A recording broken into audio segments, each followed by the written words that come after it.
don't persevere, if you allow these things to distract you from the place where you want to get to, if you allow these things to distract you from the goals that you want to accomplish, that you decide for yourself that you want to accomplish, then you're going to be left with that what if. And those what ifs, the sins of the parents, are going to dribble down into your children.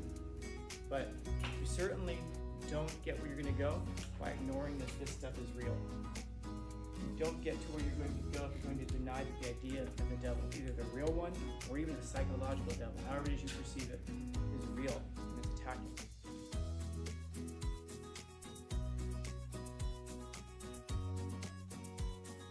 You can understand a devil as a metaphorical thing, and that these are some of the ways that evil can be used. In other words, the devil is literally a bringer of enlightenment and will use knowledge against you because we don't know what we don't know. Or they can use music to corrupt. And music, you could think of it as like literal music. You could think of it as entertainment, modes of entertainment. All of those will work. Or you can think of the devil as like just a psychological idea. The things that are, with regards to knowledge, basically designed to confuse you. Or music, same idea. And so, I mean, it's worth asking, like the things that we learn, are they things that actually edify us, make us better, bring out the best in us, help us achieve our potential?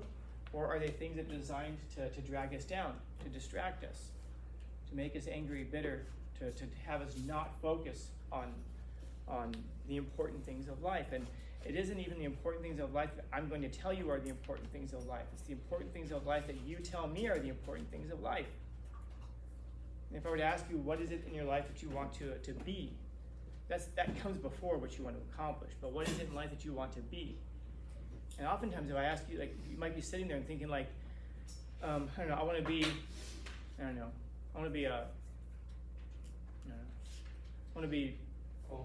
a cult leader, okay?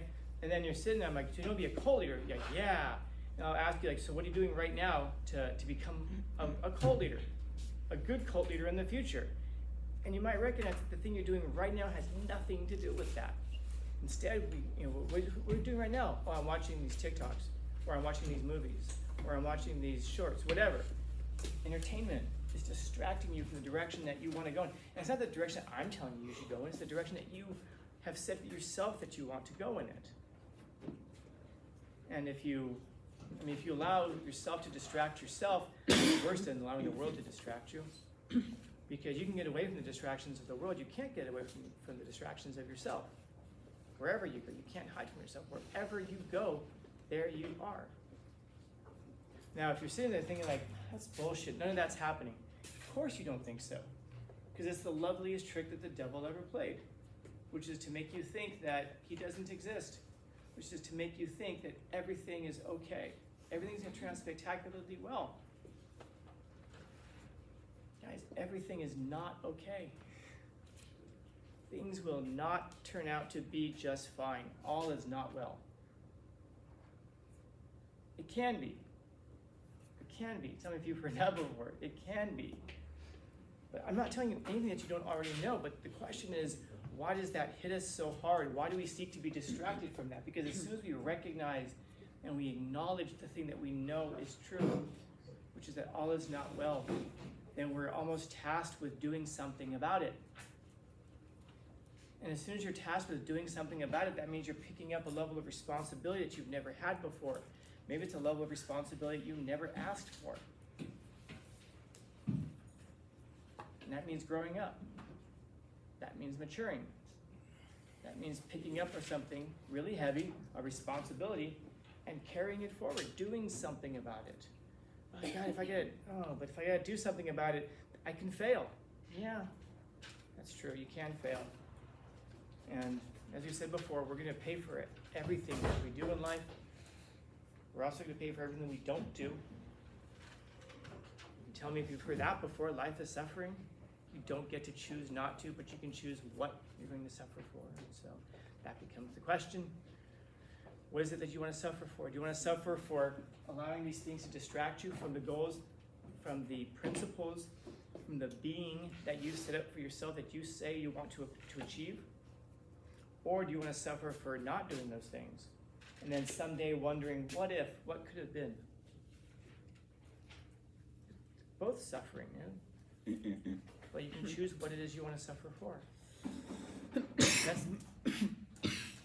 And that's the really hard part of it, man, because like being up here and seeing you guys and seeing you grow, you're talking to you throughout the year, reading your ideas, knowing some things about you that you probably don't even think I know about you. And to be able to just see this incredible level of potential that comes through here. Like what it is that you guys can achieve. I've said it before, and I know it sounds like a broken record at this point, but it's just incredible what you could do with just a little bit of ambition. And if you have a lot of ambition, what you could do, it's unbelievable. And I think the more and the longer I live, the more I think that what stops you is not believing that you can. It's like the kid who comes into class and fails all their classes, and they're like, whatever, man, I'm not even trying. You're still failing, though. Whatever, man, I'm not even trying. You are still a failure, and you know it. And what sucks is you're setting yourself up for a life that just accepts, I'm not even trying. Who cares? I'm not even trying. I tell you this, does it bother me? My life's pretty well set, man. There's not much that's going to, what I'm telling you here, I'm not telling this because I'm angry about anybody. I'm telling you this, I'm certainly obviously not telling you this because I want to be loved. This is not going to make me popular. I'm telling you this because I love you.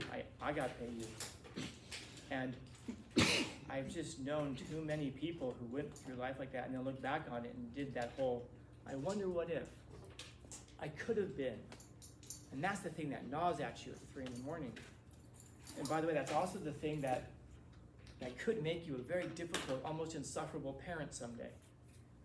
Because those what ifs and what I could have beens are going to haunt you, so that when you're going to have a child, you're going to be that person who sits there, hopefully, in the hospital with them and holding the baby and saying, I want better for you than I had. I want you to achieve the things I didn't achieve. And then all of your unfulfilled dreams and all of your unfulfilled ambitions are going to bleed into that child's life, where you're going to be having them doing stuff they don't want to do, pushing them into things they don't want to do, which, by the way, isn't always a bad thing. If you don't want to play piano and your parents force you to play piano, they probably should force you to play piano. Why? Because it's good for you. But what if I don't like it? We don't like vegetables either. Isn't it good, though, to do the things that we don't want to do because we don't see the value of it? When you're 8 years old, you don't see the value, probably, of going every week to play piano. And the parents have to pay for it. It's a lot of money. It's a big investment. It isn't because at 9 years old you're going to be a concert pianist. It's not because at 12 years old you're going to be touring the world and everyone's going to marvel at the greatness of your piano playing. It's so that when you're 15 and 16 you're doing trigonometry. It's because it helps you to develop other skills. Maybe you become a great pianist. I don't know. Maybe there's a hidden talent there. But sometimes you're forced to do these things that are just good for you. Like you commit to something. I was just telling recently, when I was in 9th grade, it was our last practice of the baseball season. And I was playing left field, which I usually play third base, but we were just kind of messing around for batting practice. And there was a pop fly that was hit. I came up for it, and my shortstop was going backwards for it. In baseball, whoever's further back calls the ball. I'm like, me. When he heard that, my shortstop should have left. He should have bailed out, but he didn't. He kept backing up, and we collided. He stepped on my foot with his cleats. We used to sharpen our spikes. Yeah, not supposed to do that. Big against the rules, but whatever. And that was always funny when you spike someone from the other team. Not so much fun when his cleat goes into my toe and smashes it. You take it off, the nail is all full of blood and it's all swollen out. I had to go to the doctor the next day, and that was the day of our last baseball game of the season. The doctor said he's got to drill a hole in the toenail to relieve all the pressure, and all the blood would come out, and then they'd have to wrap it up. He said, shouldn't walk on it for a week or so. Wanted to give me crutches and everything. Like, I'm not taking crutches for a bruised toe. My mom was with me. So he goes to do the drill. It's not working. We'll do it by hand. Takes out a hand drill. Drilling into my toe by hand. Yeah. And I'm sitting there the whole time going, No, sorry, I was there the whole time going, very stoic. Do what must be done, doctor. And so while he gets, it's the great feeling when he finally goes and punctures through, all the pressure in the toe just goes, and then blood like a volcano just out, wraps up my foot, stay off the toe, blah blah blah. So we're driving, and I said something to my mom about, oh man, I'm gonna miss today's game. And I remember my mom, tough woman, man. She says, missing the game, your team's counting on you. One more time, Mom. She's like, you joined a team. You committed to a season. You're going to be there today. Even if you're not going to play, you need to be there, in uniform, even on the bench with your team. You committed to a season. You're going to finish the season. Okay. So I got there. My coach was like, "Can you walk?" I said, "Not really." He's like, "Okay, then I'll put you at first base." Makes sense, yeah. All right. It's food. And so, long story short, there was a ball hit to second base. Couldn't get it, so I hobbled back to the base and went to catch it. And my foot is here, and the other team must have known, man, because the other guy, as he's running, doesn't even go for the base. Just as he's running, just goes onto my foot. That was incredible pain. I went, and it was towards the end of the game. I was like, that's the game. I was just kind of hobbling out. You might have seen it. I went up there left-handed, could barely walk. Greatest relief pitcher in history. This is back in '88. I should put the video up. Oh, I should. It's a reference. So, my point was that I ended up taking off my sock and everything after the game. It was just like covered in blood. And my mom said, "Well, you got the off season. You got the off season." Yeah, which I didn't because I was still young, and so Little League was starting soon. So I'm like, I got Little League, and she's like, yeah, but that's like 2 weeks. You're okay. Okay, I got 2 weeks to heal up because I committed to the Little League team too. Right? My point is just that I know that we'll hear that and go, what the hell was wrong with your mom? And I guess today I'll say, try to stop me from something. Something I put my mind to and I'm going to commit to, I'm going to do, try to stop me from doing it. Not going to happen. It's just not going to happen.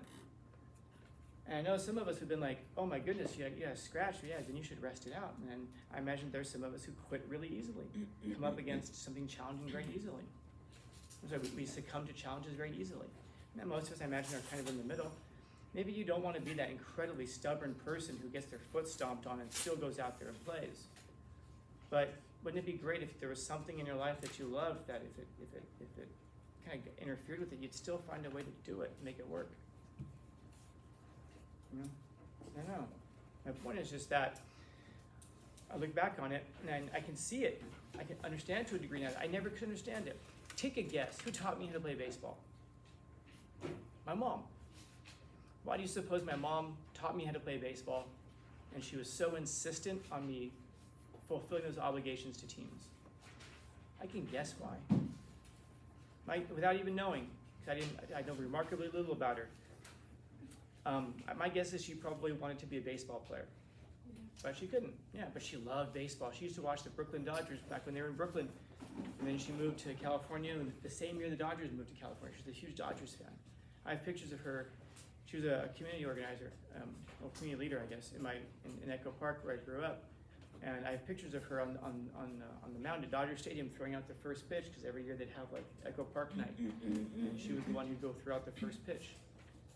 And I remember one time I asked her, because she did like 5-6 years in a row. I'm like, hey mom, can I throw out the first pitch? And she said, yeah, if you can get the community to vote for you to do it, sure. She wasn't gonna let me do it. She said, if you want it, you have to beat me for it. I'm like, oh, okay.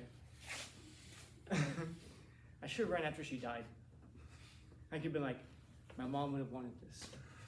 And I could have thrown out the first pitch. But they probably would have known better and said, nah, she wouldn't have wanted that.